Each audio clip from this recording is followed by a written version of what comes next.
The number you have dialed is not available at present. Please leave your message after the beep. Yeah, trendsetter, whoa, league of my own, it don't get better. No, read what I wrote, I'm a bestseller. Yeah, reach for my goals, hit it dead center, hit it dead center. Bullseye, hit it the most, there's no misses. Something like fish in a barrel, it's no different. Blindfold on me, I still got the most vision. Trendsetter told them before, but they don't listen. Better, bring a better back because I'm bigger, better. Solo, single, selling several shows at every single second. Peter Piper, pick the peck. Let's learn how to make the 3D petals with the rhinestone. So here's our supplies. We got the rhinestone cup chain. I got these from Hobby Lobby, and I got some gauge wire as well as my fabrics that I'm going to be using. And these are like scrap fabrics, so I can give you an example. The heat bond, ultra bond, and I got it on a roll. You can actually buy it on the sheet. And you can also use these wires as well. Got those from Hobby Lobby. So I'm layering up my scrap fabrics. I'm overlapping them, so when I put the heat bond on them, they'll all be connected. Now that little piece of string underneath there, I should have took that off, but I guess I didn't see it. Here's my ultra bond heat bond sheet. One side is papered and one side has the glue. So I'm lining mine up just to make sure that everything is covered. And all of my fabrics are overlapped. I put my iron on like cotton, and you just want to press down to make sure that the glue adheres to the fabric and it's able to peel off very smooth. Now you want to press. I didn't use too much steam, but you can use a little bit of steam, and you can keep checking your edges to make sure that everything adheres, and you want to make sure the glue adheres perfectly. So I'm flipping it over so I can see. Now I saw that I had like a little piece. There go that green string. I saw that I had a little gap right there, so I'm going to cover that gap as well. I'm going to cut off a little piece of fabric, just to another piece of scrap, just to cover that gap, and making sure that everything is covered. You see me doing that right here. So I'm gonna go ahead and press it down this way, and I got another piece right there that I want to cover as well. And so I'm just overlapping all of this fabric. Now because it's that glitter fabric with the busy print, you can get away with this. You wouldn't be able to get away with something like this if you had a solid fabric. But like I said before, this is all like scrap fabric that I'm using just to practice how to do the 3D petals. I have found another little piece that I want to cover, and here we go, right here. I'm covering it, and I'm just gonna press it down and make sure that the glue and the fabric is all adhering to each other. So you want to rub your iron across a little bit more just to make sure that all the fabric is covered. I believe that I ended up peeling off this sheet, but then I ended up putting another sheet on top just to make my glue even more thicker. And here's the final result with the glue on all of my fabric. You see one side is the fabric, the other side is the glue sheet, and that's what I'm showing right here. Okay, so now I'm cutting out my wire, and I decided that I wanted each one of my petals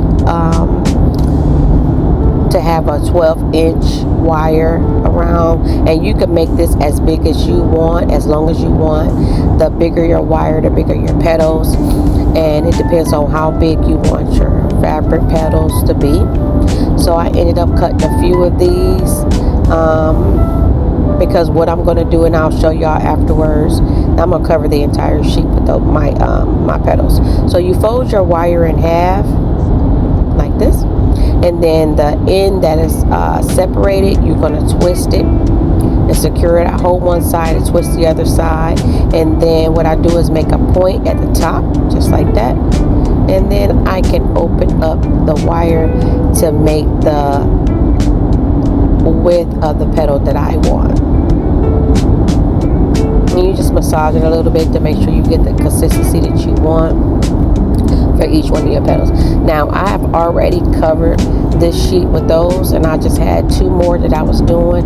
And if you come in a little closer, you see how I covered the entire sheet with all of the wire petals that we did. We have one more space right there, and I was going to go ahead and show you all one more time. See, fold it in half, twist the end right there by holding one side and twisting it just to get my stem on my petal. Then I make sure that I put a point in the top for the top of my petal, and then I open it up just like that. Got one side secure, one side with the point. You massage it, and then I'm gonna place that one right there. There you go. Now, when you put all of your petals on your sheet, you want to make sure that none of them are overlapping or anything like that, and that they all have their own individual place. And if you can't cover your entire sheet with your iron and your iron board, you just do it section at a time to make sure that no one is overlapping. I'm just double checking one more time before I cover my back side of my fabric. So I moved that bottom one because I wasn't going to be able to iron. So here's my fabric that I decided to use. One side has that dull look and the other side has a shiny look, and I'm placing it to see. But you'll see that I end up flipping my fabric over, because when you lift it up, that's the color that's going to be shown. Now, my goal was really to show the more sparkly side. See, when you adhere the glue, that's the color that's going to show. So I ended up flipping my fabric over because what I wanted to show was the glitter side. Now, if you wanted to show that lighter side, that is really the preference of you. You just got to pay attention. So now I flip my fabric over to make sure that I had that gold shiny side showing through.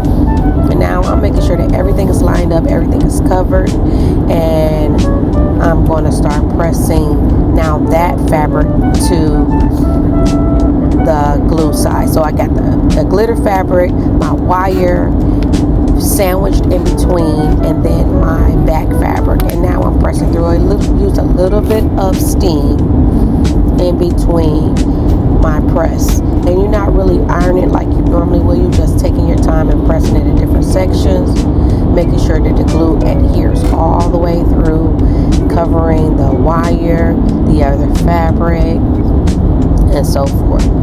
So you see me peeling it off my iron board now, and you see how there's some white gaps right there.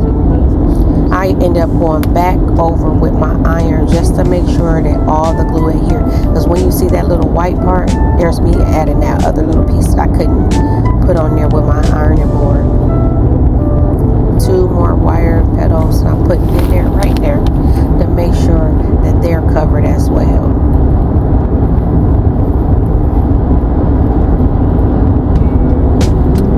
And make sure they're all on there. Now I flipped it over right here. Okay, now I'm going to press it from the front side and making sure that all the glue is adhered on the front as well. Here's a close-up of what I was talking about with the glue, and you want to just press it to make sure all of those glue patches are gone. And we're going to move on to the next part. Basically, we're cutting around the wire to make sure that we have everything cut out. Now, I went back again with my iron after I cut them all individually to make sure that glue was adhered to all of them. And this is the tip of where the little wire, you don't want to cut your wire pieces off. So here I'm laying them all out right here. And I did a few just so you can see what they look like. And even the ones that were overlapping fabric, you cannot tell that the fabric is overlapping on there. Laying them out right there. Right here I'm showing you how I got the rhinestone trim. I ordered these from either Amazon or Hobby Lobby, and one side is rhinestone, the other side has the hot fix glue that adheres with heat. And they come on a roll. I'm coming in a little closer, you can see I think about 10 or 8 on a row, and I cut about 2 rows, and it depends on how thick you want the trim to be on your fabric petals. And here you go. Yes, look like 2 on a row. And I'm going around just to kind of see how I want it. And you just grab your iron. Be careful not to burn yourself, and just press it on with heat, and right now I'm just kind of adhering it to it to get it secure, but you can go back again with your heat to make sure that they're really secure on there with the hot fix glue. Now if you decided you want to use either the E6000 glue with this trim, you still can, but I would just give you an option of using the hot fix glue rhinestone trim as well as an option. So I cut it at the end so I can make sure that my point is really sharp, and here I am again pressing it in to make sure that the glue adheres to the trim of the fabric petals. And I'm covering basically the wire so it won't be exposed. And all of that excess fabric, I'm going to trim that away. So now that you got it all adhered, you just want to cut that excess fabric off on the ends right there. And it's very secure. And now they are bendable and everything. And as you see here, I'm cutting off the excess fabric on the ends right there to make sure it looks clean. Okay, now this is with the hot fix glue. Like I said, you can use the easy 6000 glue. Here's the other option with the cup chain wire, and I got the gold cup chain with the diamond look, and this is the roll. I believe I got this from Hobby Lobby. Now this particular glue is actually the Gorilla Glue that acts just like the E6000 glue, and you're going to put that glue right on the trim where the wire is. And here's the back side of that packaging, and you want to go ahead and put that cup chain right on the edge. Now I set it down flat on the table so it'll be easier to manipulate, and I'm covering using the cup chain right on the edge, and I'm covering the wire. And this is at the bottom where the side that's got the twist here. Now I am going to cut it right here just like I did on the other one. And this cup chain, it cuts really good. You can use wire cutters, but I think these some old dull scissors that I got here. Yep, there we go. And then you're going to cover the other side as well. I put a little bit more glue just to secure that tip in. Now for this particular glue, as well as the E6000 glue, you need to let these cure overnight, about 24 hours, so they can be secure. Now I'm going to go ahead and do the other side.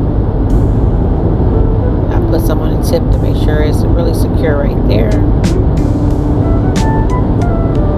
And you just want to put the glue right where the wire is to cover everything up right there. And you put glue down, let it get a little tacky so it won't be too hard for you to put that cup chain down. Alright, we'll go ahead and start doing the other side here. And of course you want the rhinestone sides to be showing, so that's why you got to be careful maneuver it. I'm pressing it down as I go to make sure that the rhinestones are facing up and not on the glue.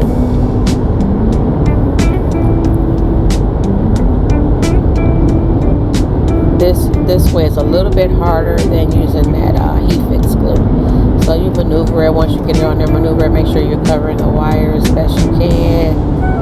Yeah. So there's different sizes of this cup chain that you can use. After I did this, I realized that I probably could have got the wider rhinestones to make it pop out a little more, because even with the hot fix glue, I ended up doing 2 rows, and I kind of like the more fullness of the rhinestone with the 2 rows instead of the 1 row. Okay, I'm just maneuvering it with my fingers to make sure that I got it around there just really good. Okay, and there you go. That's how you do the 3D trim. I showed you 2 different versions of how to do it, with the cup chain and with the hot fix glue. Thank you for watching.